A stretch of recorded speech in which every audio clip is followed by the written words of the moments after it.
Yang saya hormati Ibu Lera Rati dan keluarga.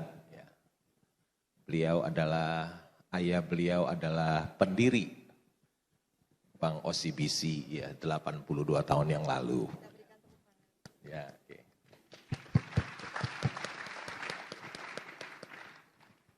Yang saya hormati Bapak Ibu, selamat sore, salam sejahtera bagi kita semua.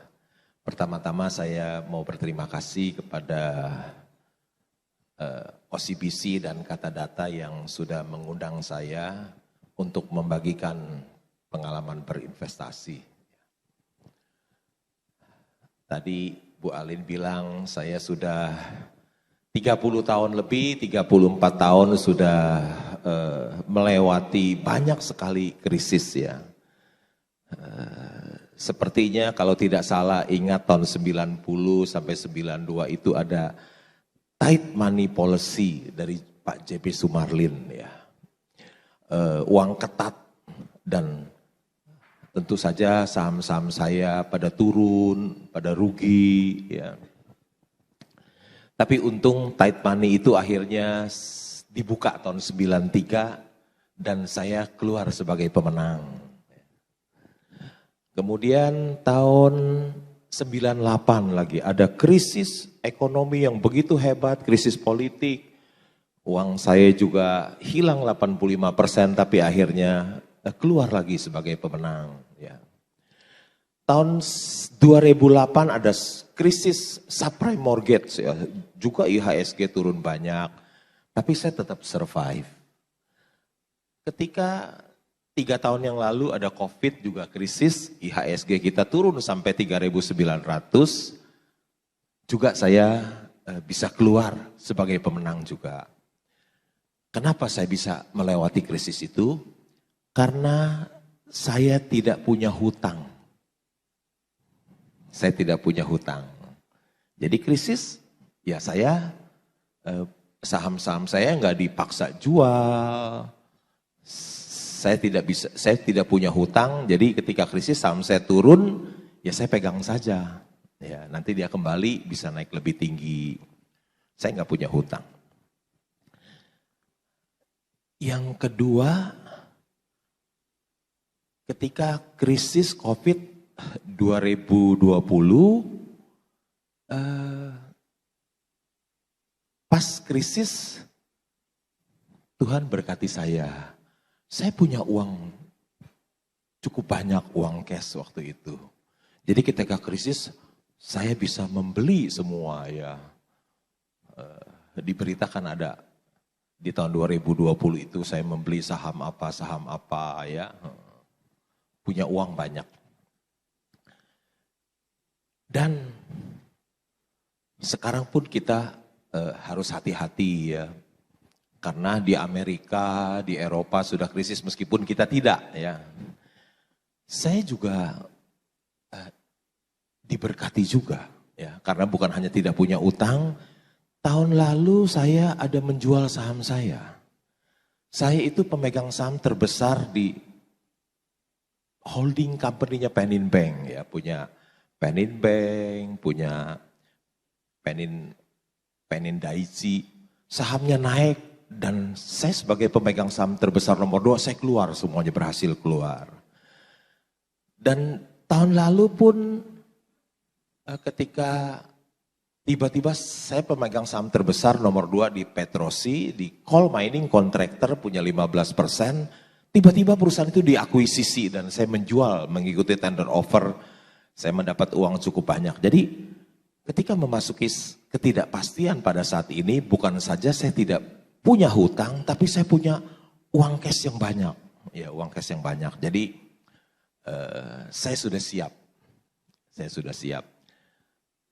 Kira-kira itu kenapa saya bisa melewati semua itu karena saya tidak punya berhutang. Jadi kuncinya adalah tidak punya hutang dan punya uang cash ready.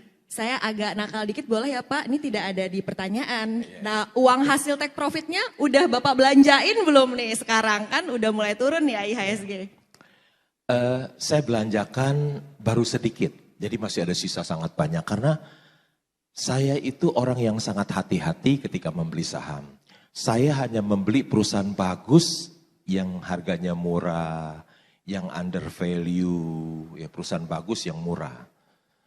Jadi saya nggak mungkin membeli perusahaan jelek yang mahal, nggak mungkin beli. Ya pasti yang bagus dan murah.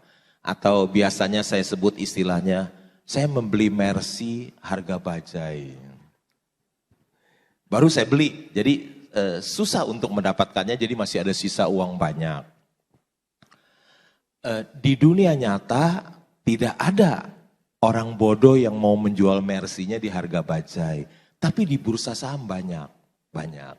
Banyak orang bodoh yang menjual Mercy-nya di harga bajai. Jadi saya pelan-pelan membeli, jadi masih punya uang sisa banyak. Wah, belum dibelanjain semua ya. Saatnya saya bertanya kepada Pak Budi. Nah, Pak Budi, prospek pasar saham kita nih setahun ke depan nih 2023 nih seperti apa sih Pak Budi? Oke, kalau bicara pasar saham ya, kami perkirakan masih bertumbuh sih. Jadi kalau kita secara teknis ya mengasumsikan misalnya earning per share tumbuh sejalan dengan GDP growth. Let's say 4,8-4,9%. Nah, kita katakan misalnya price earning ratio. Nah, masih ada potensi tumbuh. Jadi dari house kami masih ada potensi tumbuh kurang lebih sekitar 10-12%. Jadi basically kalau ekonomi tumbuh ya kita asumsikan secara price earning ratio stabil, nah seharusnya masih ada pertumbuhan sekitar 10-12% secara indeks. Oke, itu secara indeks. Kita mau tahu ya view dari Pak Budi juga. Saat ini kan pasar lagi memonitor secara ketat ya Pak. Seperti apa tindak tanduk dari The Fed. 21-22 Maret ini ada Fed meeting. Bapak seperti apa Pak kita memperkirakan apakah The Fed akan mulai pivot seperti itu atau masih akan tetap hawkish dan efeknya ke pasar saham tuh akan gimana Pak? Oke, kalau bicara The Fed basically masih hawkish. Namun sejak kasus Silicon Valley kemarin sudah menurunkan tingkat hawkishnya. Jadi kalau awalnya tumbuh 50 basis point kenaikan besok nih. Nah, diturunkan. Jadi estimasi analis itu kurang lebih masih ada kenaikan, namun hanya 25 basis point. Jadi basically the Fed itu cukup berhati-hati. Karena kalau mereka agresif menaikkan suku bunga, maka dampaknya akan sangat signifikan terhadap perbankan. Iya, ini kayak pertaruhannya cukup besar juga ya Pak ya.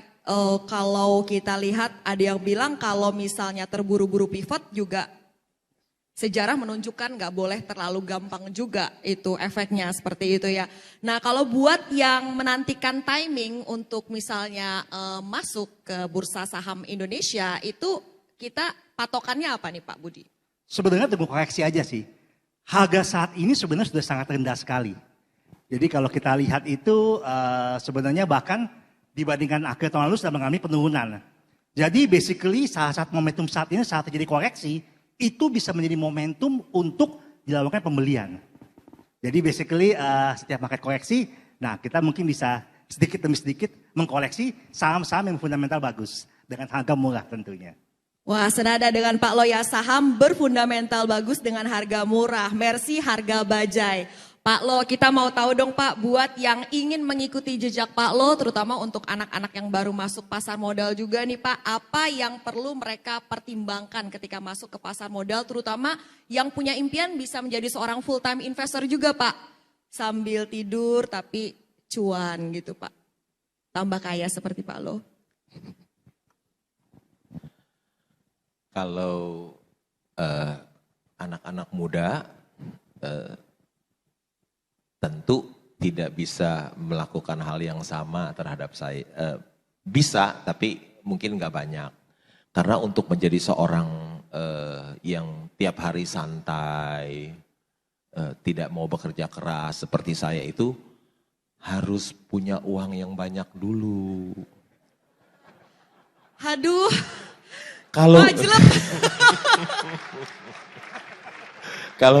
kalau dia anak muda tentu uangnya kan masih belum banyak kecuali dikasih sama bapaknya yang kaya ya. Kalau anak muda yang uangnya nggak seberapa, ya nggak bisa beli saham terus nggak mau kerja. Kan nanti uangnya itu habis tergerus oleh biaya hidup.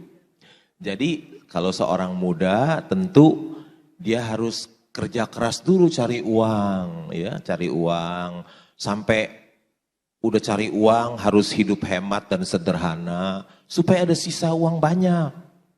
Nah, setelah sisa uang banyak, uangnya itu dibelikan saham. Ya, tapi dia tetap harus kerja kecuali kalau dia sudah uangnya banyak sekali, boleh beli saham terus bersantai-santai seperti itu. Saya juga dulu kan kerja 17 tahun di bank.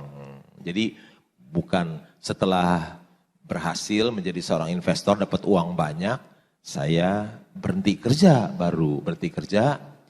tahun 1976 sampai sekarang saya hidup santai. Sudah 27 tahun ya saya WFH, work from home 27 tahun di rumah. CFH ya Pak, cuan from home. Cuan from itu istilah dari Alin baru, kalau saya baru 27 tahun work from home bekerja di rumah. Jadi baru bisa bersantai-santai. Kalau uangnya udah banyak, kita boleh bersantai kenapa? Karena kita punya saham di Wonderful Company. Wonderful Company itu dia yang menjadi mesin pencetak uang buat kita. Udah cuannya besar, tiap tahun dia bertumbuh. Jadi growing rich with the growing company. Jadi meskipun saya tidur, saya santai-santai karena saya punya Wonderful Company, saham Wonderful Company, hasilnya bisa jauh lebih besar daripada orang yang kerja keras. Jadi Bapak santai menikmati hasil kinerja dari emitennya ya Pak ya? Saya santai karena saya punya saham di Wonderful Company. Termasuk Wonderful Company yang ini nih ya Pak ya? Hah? Ini juga termasuk Wonderful Company, OCBC. Boleh kita berikan tepuk tangan untuk OCBC NISP ya. Jadi kuncinya bekerja dulu sampai punya modalnya, lalu kita mencari Wonderful Company. Nanti saya tanya ke Pak Lo gimana caranya menemukan Wonderful Company. Saya mau cari bocoran dulu nih dari Pak Budi, ya kan Pak? Pak kalau tahun kemarin kayak gitu kan kita hype banget nih saham komoditas. Untuk tahun 2023 ini apa nih Pak yang prospektif kalau menurut Pak Budi? Oke, kalau komoditas kita basically bullish cuman hanya 2 komoditas. Yang pertama adalah emas. Kalau kita lihat kalau ada potensi resesi, ya, harga emas meningkat. Jadi untuk safe haven emas masih menjadi pilihan untuk tahun ini. Yang kedua adalah nikel. Nikel itu adalah kalau saat ini masih digunakan untuk stainless steel, ke depannya perkembangannya akan sangat besar dari electric vehicle. Jadi basically kalau kita bicara komoditas, kami masih bullish di emas dan nikel. Namun berhati-hati terhadap coal. Karena kalau kita bicara batu bara saat ini sedang trending down. Jadi kedepannya pun juga akan tergantikan dengan energi terbarukan. Jadi basically tahun 2030 ya tidak boleh ada lagi ekspansi pembangkit listrik tenaga batu bara. 2060 harus carbon free. Jadi untuk sektor coal, nah itu perlu diperhatikan, namun kayak masih bullish terhadap emas dan nikel. Emas dan nikel, saya catat nih. Kalau untuk posisi sekarang mana nih yang wonderful Pak? Boleh ya saya tanya?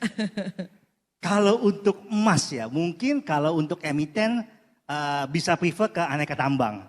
Karena koreksi sudah cukup dalam, di samping itu juga harga emasnya meningkat ya. Jadi basically yang pertama adalah aneka tambang. Kalau untuk nikel bisa ambil mungkin Inco. Oke. ANTM dan Inco stock picknya dari Pak Budi. Pak Lo langsung ngecek nih.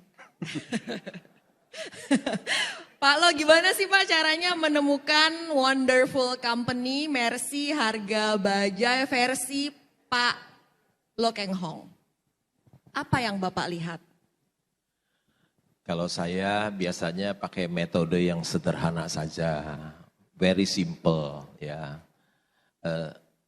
Enggak pakai hitungan EV/EBITDA, enggak pakai berhitung pakai discounted cash flow. Ya sederhana aja pakai price earning ratio, pakai price to book. Very simple. Cukup pendidikannya tamatan SD saja, ya cukup. Karena hanya diperlukan tambah, bagi, kurang, kali, dan prosentase. Ya. Very simple. Tapi yang simple ini sebetulnya sempurna. Ya. Simple is perfect. Mengapa orang pakai metode yang sulit-sulit? Karena kalau nggak pakai yang sulit, dia nggak dibayar mahal nanti. Jadi pakai bayar mahal. Yang simple aja kata Pak Lo. Yang simple justru yang sempurna. Kenapa orang pakai metode yang sulit-sulit? Karena kalau nggak pakai yang sulit, dia nggak bisa dibayar mahal. Oh, gitu. Tapi kenapa Pak? Bapak kan udah sering cerita nih, oh ini metodenya simple, tapi nggak semua orang tuh bisa sukses mengikuti jejak Bapak. Apa nih yang kita semua kurang nih, nggak seperti Pak Lo nih Pak? Ya. Selain uang ya Pak ya? Ya. Kan setelah kita membeli saham yang price earning ratio-nya rendah, price to book-nya rendah, wonderful company, Mercy yang dijual harga bajai, tentu it takes time, perlu waktu untuk menunggu supaya si bajai ini dia kembali menjadi Mercy, kan bisa cuan kita. Untuk kembali ke Mercy itu tentu it takes time, perlu waktu, perlu kesabaran untuk menunggu ya. Banyak orang gak sabar mau cepet-cepet, mau instant ya. Memang sabar itu ilmu tingkat tinggi, sabar itu. Belajarnya setiap hari, ya.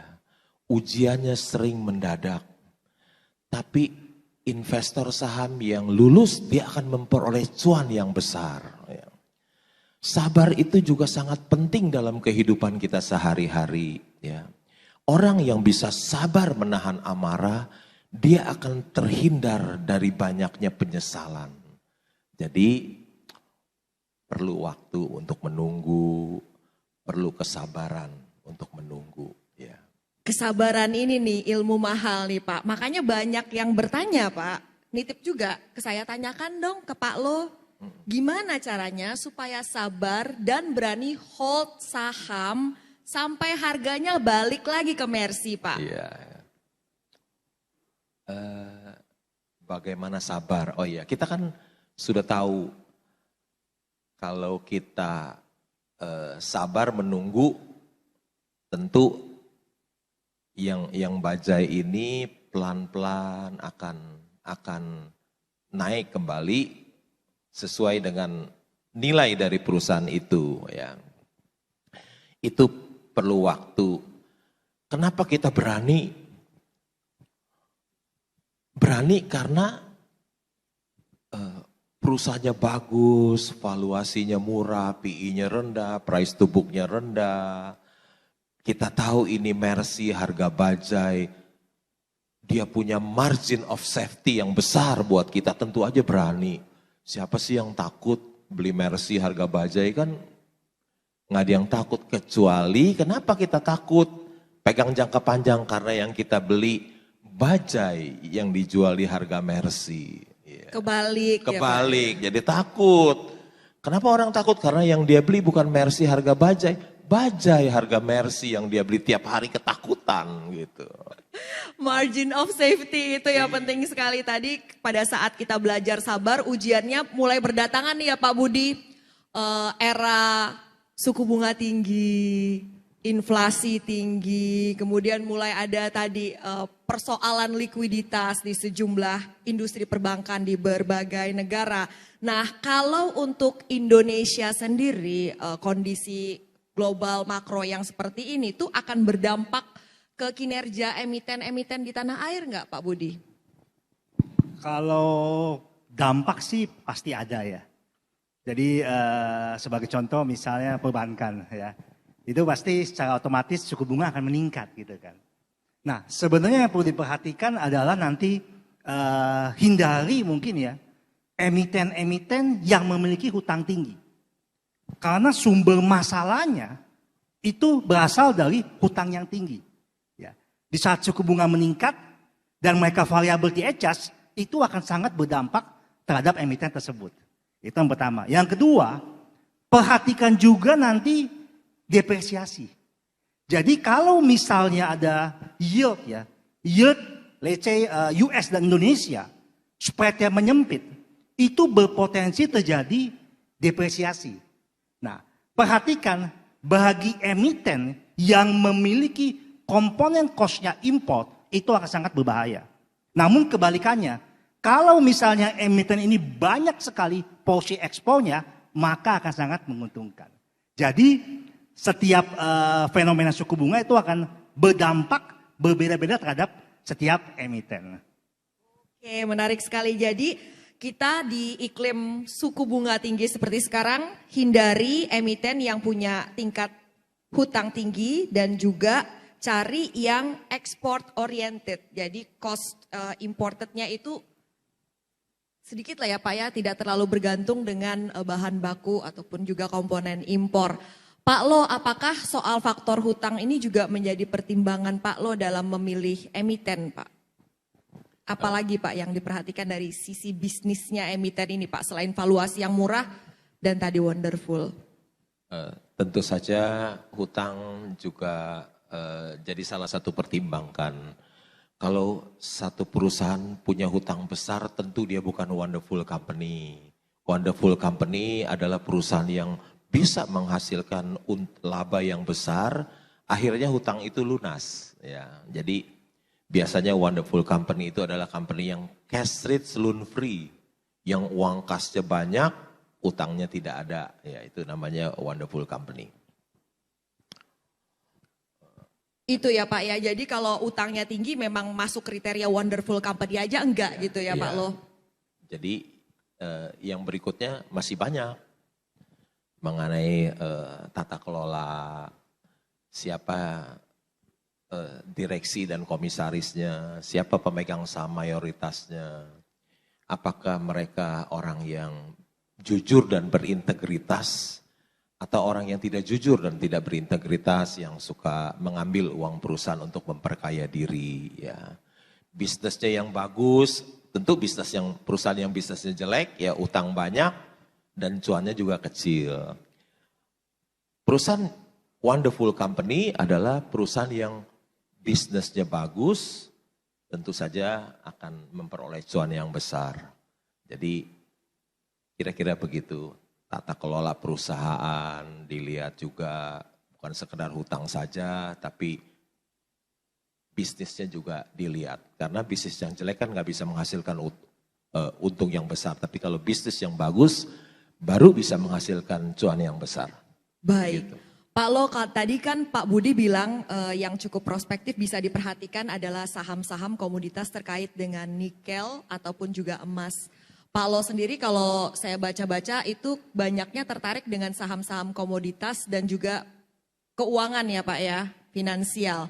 Nah kalau untuk situasi saat ini Bapak melihat ada sektor apa nih yang menarik kalau untuk Pak Lo? Saya paling suka dengan sektor komoditas ya. Tapi bukan yang disebut oleh Pak Budi ya. Seperti nikel atau emas ya. Karena emas, nikel, Inco misalnya PI-nya 20 kali. Ya. Tentu itu buat saya tidak murah ya. Jadi saya lebih suka misalnya yang tadi Pak Budi bilang sektor yang jelek, batu bara, justru itu yang saya suka. Karena PI-nya one time, satu kali, ya saya suka. Jadi kalau Pak Budi bilang nikel, Inco, PI 20 time. Saya yang gak suka batu bara, justru terbalik. Saya gak suka tuh saham PI yang 20 time. Batu bara PI-nya one time. Ya. Memang dia turun harga batu bara. Semoga tidak turun banyak lagi ya, tidak turun banyak lagi. Mungkin kalau di sekitar sekarang ini harga sekarang masih untung besar, ya. Siapa orang terkaya di Indonesia, bisnisnya apa? Siapa orang terkaya di Indonesia Coal, bisnisnya? Pak, coal. Iya, yang punya tambang batu bara. Orang terkaya di Indonesia kan, ya kira-kira gitu. Itu wonderful company, kalau nggak wonderful company kan nggak bisa jadi orang terkaya. Ya. Yang kedua, sektor perbankan saya suka. Ya. Karena perbankan juga wonderful company. Ya. Labanya bertriliun-triliun. Ya, misalnya OCBC tahun lalu kan labanya juga 3,3 triliun, besar. Ya. Apalagi bank-bank yang besar, cuannya lebih besar lagi. Siapa orang yang terkaya tahun lalu sebelum Lo Tuk Kwong tambang batu bara? Siapa? Yang punya bank. Ya. Gampang. Sektor apa yang bagus? Cari aja yang orang terkaya di Indonesia, sektor apa dia yang jadi orang terkaya? Ya satu batu bara. Nomor 2 siapa? Yang punya bank. Itu jadi orang terkaya juga, artinya yang punya tambang batu bara, yang punya bank bisa jadi orang terkaya di Indonesia. Ya itu sektor yang bagus. Kira-kira gitu. Berarti Pak Lo Very masih simple. bullish nih coal nih berarti ya. Pak Budi mungkin ada tanggapannya nih. Mungkin beda view hal yang wajar ya. Jadi basically seperti ini. Mungkin bisa dikatakan batu bara tahun lalu adalah puncaknya. Saya ingat banget Januari itu dari harga 400 turun sampai ke level 300. Bulan Februari ya, turun lagi ke angka 200. Saat ini 173. Pertanyaannya adalah apakah harga coal akan sustainable? Akan bertahan nggak dalam jangka waktu yang cukup lama? Karena kalau kita tarik historicalnya, itu ada di harga sekitar 100-an. Jadi artinya apa? Kalau kita analis, kita ngelihat forward looking. Jadi bagaimana proyeksi ke depan. Dan beberapa analis itu sudah menurunkan sejak downgrade harga batu bara, mereka memasukkan asumsi harga batu bara yang turun terhadap proyeksinya. Jadi basically kalau kami lebih melihat forward looking seperti prospek, makanya that's why kalau kita pemilihan stok mungkin ada beberapa kriteria. Yang pertama itu lihat pertumbuhan. Apakah saham itu perusahaan itu masih bertumbuh? Kalau banking saya setuju karena basically banking adalah satu-satunya industri yang pertumbuhannya masih double digit in terms of loan credit. Yang kedua, kita lihat juga valuasinya. Apakah justified? Justified dalam artian dengan potensi pertumbuhan sekian, apakah harganya wajar? Yang ketiga, lihat good corporate governance. Apakah dimanage oleh orang yang profesional? Jadi kalau misalnya dimanage orang profesional berarti kita bisa bilang bahwa dikelola secara benar. Nah yang keempat, kita bisa perhatikan pula dividen payout-nya. Apakah stabil membagikan dividen payout? Yang kelima, kita lihat tingkat hutangnya. Karena saat ini kalau kita lihat, seperti misalnya saya kasih contoh perusahaan construction, itu punya tingkat hutang yang tinggi. Nah, bisa dilihat beberapa emiten itu cukup terdampak signifikan. Nah, jadi kurang lebih mungkin itu kurang lebih view dari kami sih. Itu ya view dari Pak Budi. Nah, saya mau bertanya kepada Pak Lo. Pak Lo kan sering cuan ya Pak ya. Kapan Bapak menentukan ini udah waktunya Bapak jual Mercy yang tadinya harga bajai udah balik lagi Mercy? Karena kan beberapa kali juga setelah Bapak jual masih naik lagi kan Pak, masih lanjut kenaikannya. Atau kalau buat kita-kita kadang nggak terlalu sabar gitu. Ya Pak Lo cuan segini, aku udah jual harga segini. Sering kan pada bilang begitu ya Pak ya. Nah kalau untuk Pak Lo tuh seperti apa sih Pak acuannya untuk take profit saham? Mudah sih kalau kita beli Mercy harga bajai, kita tunggu sampai si harga bajai itu kembali ke harga wajarnya jadi Mercy, boleh kita jual. Misalnya perusahaan komoditas ya. Ketika dia naik banyak sekali, kita boleh jual. Saya pernah punya Indika Energy ya. Tahun 2016 itu harga sahamnya 100 kira-kira. Lagi paling susah sekali, harga call $50 per ton dan saya membeli.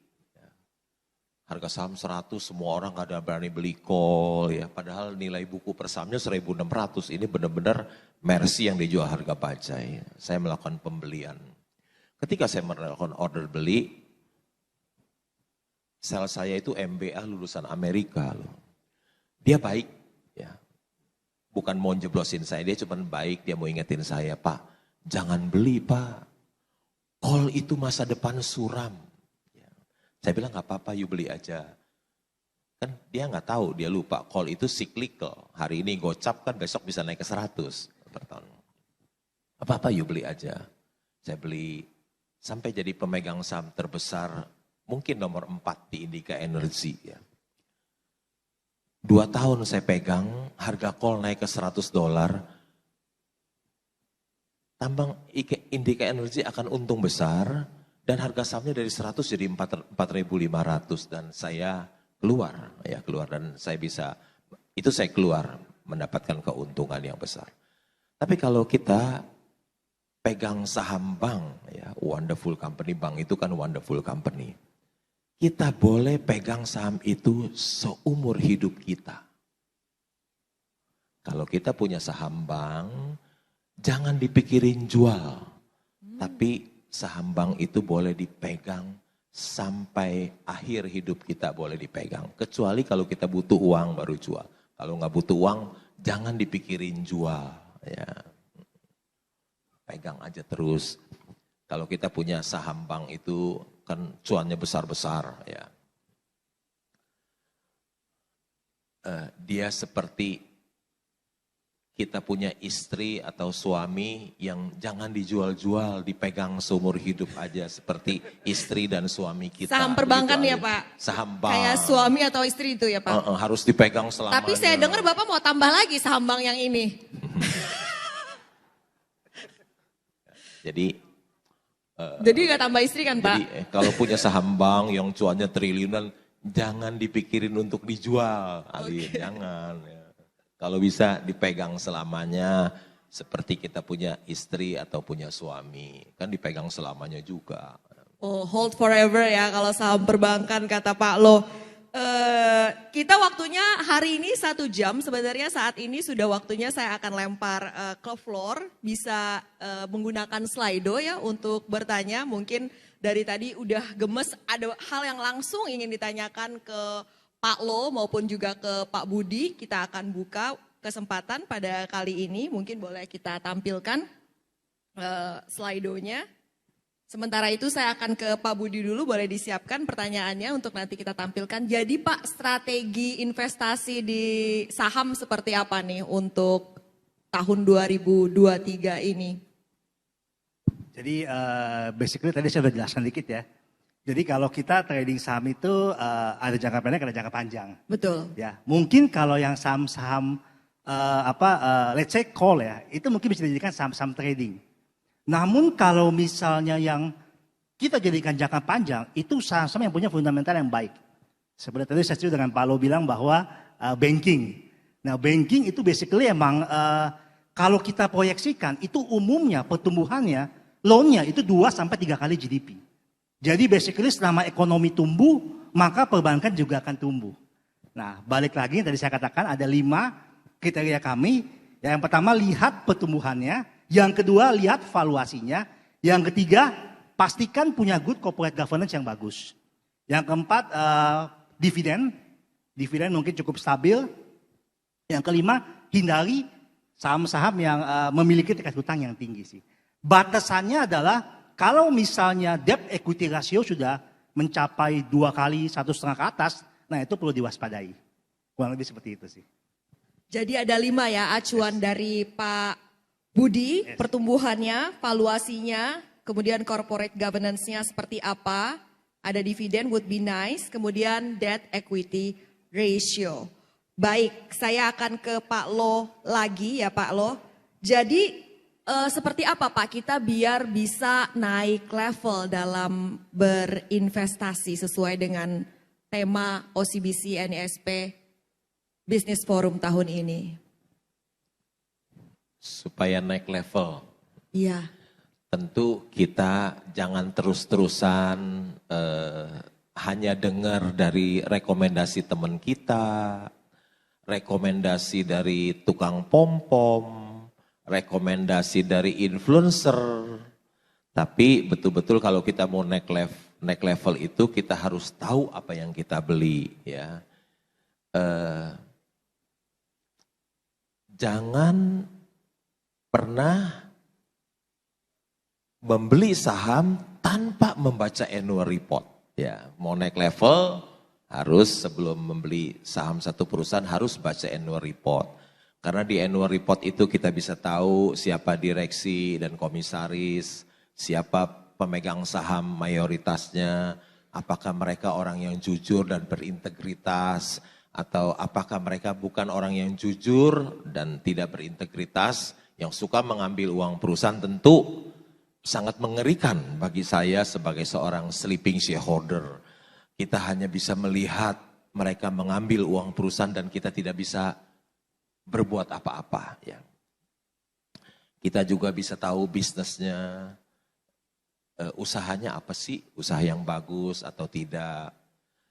Kemudian dari laporan keuangannya kita bisa tahu berapa penjualannya, berapa laba bersihnya, berapa net profit marginnya, berapa earning per share-nya, berapa price earning ratio-nya, berapa modalnya, berapa nilai buku per sahamnya, berapa hutangnya, berapa hutang dolarnya, bagaimana, berapa uang kasnya berapa, bagaimana dengan piutang dan inventorinya, apakah bodong atau tidak.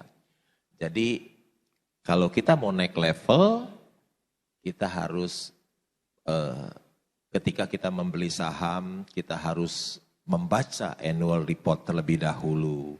Jangan lagi kita mendengar rekomendasi dari seseorang, ya, apalagi dari teman kita atau dari tukang pom-pom, dari influencer, karena nanti uang kita bisa habis.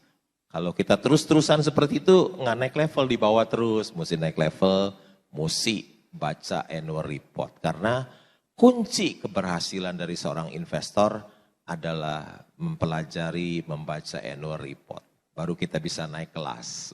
Itu dia biar kita bisa naik kelas ya. Jadi nggak cuma lihat metriknya tadi ya, PI-nya berapa, PBV-nya, harus mau buka juga ulak-ulik annual reportnya ya. Baik Pak Lo, sudah ada pertanyaan yang masuk Bapak Ibu sekalian, kami undang untuk mengajukan pertanyaan melalui Slido. Sementara kita akan jawab pertanyaan yang sudah masuk saat ini. Sementara menunggu ada harga perusahaan Mercy, harga bajai, apakah dananya disimpan di deposito atau dibelikan investasi lain? Saya mau tanya ke Pak Lo dari pengalaman pribadi dan saya mau tanya ke Pak Budi advice-nya ya Pak ya. Silakan Pak Lo. Oh, pertanyaan bagus sekali ya. Saya tahun lalu habis jual 2 perusahaan, tentu banyak uang ya. Kan cari Mercy harga baja ini nggak mudah ya. Duitnya taruh di mana gitu ya. Titipin istri ya Pak? Ada istri Pak Lo di sini? Duitnya taruh di mana ya. Sementara uangnya saya belikan obligasi ya, separuh, 50% dibelikan obligasi dengan bunga yang lebih tinggi dari deposito, tentu 9,75 misalnya ya. Pengalaman saya, perusahaan itu labanya kira-kira 13 triliun tahun lalu. Coba tebak-tebak sendiri obligasi apa yang saya beli, perusahaannya labanya 13 triliun tahun lalu. Bunganya 9,75, sementara taruh di situ. Yang separuh lagi saya taruh di, kalau saya taruh di deposito, dikunci, di lock. Jadi kalau tiba-tiba ada saham bagus, orang tawar kan nggak bisa saya bayar. Ya. Nggak bisa saya bayar, kan di lock, nggak bisa dong. Jadi saya taruh di reksadana yang setiap saat bisa saya tarik. Dan saya udah periksa portofolionya, obligasinya, isinya apa aja. Ya, saya periksa. Reksadana apa nih Pak? Pasar uang? Reksadana pendapatan tetap. Oke. Tapi sebelum saya taruh, saya minta tolong dibuka isinya apa aja. Ya. Apakah ada obligasi yang perusahaan jelek, saya tanyain. Kalau saya lihat bagus-bagus semua, oke, saya masuk, taruh di situ. Kenapa saya taruh di situ? Itu sementara, karena kalau ada yang nawarin saham, langsung saya tarik. Uang itu bisa, anytime saya bisa tarik. Ya, kira-kira returnnya 5% begitu.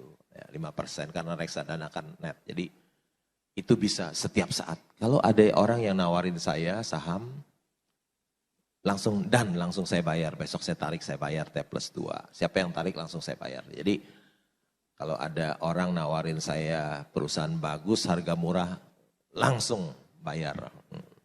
Kira-kira gitu. Demikian. Enak ya jadi Palo. Jadi tadi kalau Palo ditaruhnya di obligasi korporasi dan reksadana pendapatan tetap dengan catatan Pak Lo lihat lagi fundamental dari perusahaan yang menerbitkan obligasi korporasi tersebut dan juga reksadana pendapatan tetap ini isinya apa saja seperti itu. Dan perusahaannya juga salah satu orang terkaya di Indonesia. Bukan orang yang tidak dikenal. Saya juga tidak berani taruh uang sama fund manager yang tidak dikenal. Fund manager yang saya taruh itu uang saya, beliau adalah salah satu orang terkaya di Indonesia.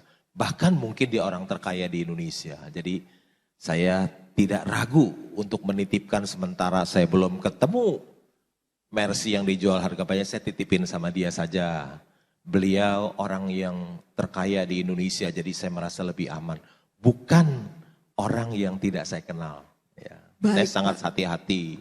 Iya, yang saya kagumi dari Pak Lo ini ya, beliau itu sabar bukan hanya pada saat hold saham, tapi sabar juga menunggu sampai saham yang beliau incar tuh masuk harganya. Gak semua orang tuh kuat pegang cash, karena biasanya kan ingin segera buru-buru biar cashnya tumbuh. Seperti itu ya Pak ya. Baik Pak, Budi boleh diberitahukan Pak seperti apa ini kalau misalnya kita punya dry powder seperti itu ya Pak, masih menunggu sampai ada Mercy harga bajai, diparkir di mana nih Pak dananya? Sebenarnya kalau dari perspektif investasi simpel aja. Kita coba diversifikasi. Namun kalau misalnya ada parkir dana, betul seperti Pak Lo katakan bahwa investasikan yang memberikan bunga paling tinggi tapi liquid. Bisa kita cairkan kapanpun gitu kan. Jadi mungkin lebih ke arah situ sih. Jadi melihat kondisi market mungkin yang sangat volatile ya. Kita mungkin bisa diversifikasi tapi untuk supaya pastikan kita ada liquidnya. Liquid asetnya mungkin sekitar 10-20% dari portofolio kita. Ya. Jadi tipsnya adalah mungkin bisa diinvestasikan yang liquid namun memberikan imbal hasil yang cukup tinggi. Baik, likuiditas itu menjadi pertimbangan ya. Terima kasih Pak Budi. Kita jawab pertanyaan selanjutnya. Di tengah ketidakpastian global, saham bank apa yang potensi dikoleksi tahun ini? Apa saja pertimbangan memilih emiten bank terutama buat investor pemula? Pak Lo, boleh menjawab pertanyaan ini? Saya memiliki saham 3 bank yang asetnya antara 200 sampai 300 triliun. Ya, saya miliki 3. Mungkin Bapak Ibu sekalian kalau investor saham pasti tahu apa ya. 3 bank yang saya miliki yang asetnya di antara 200 sampai 300 triliun. Kenapa saya beli itu? Karena PE-nya rendah, price to book-nya rendah, di bawah 1 kali ya. Ada yang 0,5, ada 0,6, ada yang 0,7 ya. Jadi pasti seorang investor saham pasti tahu saham apa itu ya. Kira-kira begitu. Jadi saya nggak takut tuh kalau beli saham yang bank, yang PE-nya rendah di kira-kira 5-6 kali, yang price to book-nya hanya 0,5, 0,6, 0,7 ya. BBV itu yang jadi pertimbangan Pak Lo, monggo dicari sendiri list-list bank yang PBV-nya di bawah 1 yang tadi disebutkan oleh Pak Lo dengan aset antara 200 sampai 300 triliun rupiah. Kalau dari Pak Budi, apa Pak yang perlu kita perhatikan dari saham perbankan? Kalau kondisi saat ini ya, melihat di luar itu banyak tantangan likuiditas, nah pastikan beli saham-saham bank yang punya likuiditas dan permodalan yang cukup tinggi. Jadi kalau likuiditas itu indikatornya adalah loan to funding ratio. Kalau modal, cari yang capital adequacy ratio-nya tinggi, yang CAR-nya tinggi. Jadi itu basically yang saat ini cukup aman. Nah mungkin bisa mereferensikan buku-buku bank dengan KBMI kelompok mungkin 4 atau 3. Jadi pastikan, dari kami sih pastikan likuiditas dan permodalan cukup baik. Itu aja sih Pak. Likuiditas dan permodalan perbankan ini penting diperhatikan. Itu dari Pak Budi. Saya akan cari tahu apakah masih ada pertanyaan lagi atau kita akan tutup saat ini. Oke, karena waktu yang terbatas kami tutup sampai di sini meskipun sebenarnya saya yakin masih banyak pertanyaan yang ingin kita tanyakan kepada Pak Budi maupun juga kepada Pak Lo. Sebuah kebahagiaan saya diizinkan untuk bisa memoderatori acara pada hari ini. Terima kasih Pak Lo. Singkat saja mungkin boleh berikan pesan Pak untuk kami semua. Dari Pak Lo dan Pak Budi, saya ke Pak Budi dulu. Closing statement Pak. Mungkin dalam kondisi banyak volatilitas saat ini, nah mungkin sedikit berhati-hati dalam pemilihan saham ya. Cari yang berfundamental baik. Jadi jangan tergiur mungkin dengan saham-saham mungkin yang multi-bagger dan sebagainya. Jadi pastikan fundamental perusahaan itu betul-betul menjanjikan. Ada pertumbuhan, valuasinya murah. Mungkin sekian dari saya sih. Fundamental first ya kalau dari Pak Budi. Pak Lo Pak, closing statement untuk kita semua. Jangan pernah membeli saham sebelum membaca annual report-nya, sebelum membaca laporan keuangannya. Karena membaca annual report, membaca laporan keuangan itu adalah kunci keberhasilan dari seorang investor saham. Super sekali, kita berikan tepuk tangan yang meriah untuk Bapak Budi Rustanto dan juga Bapak Lo Keng Hong pada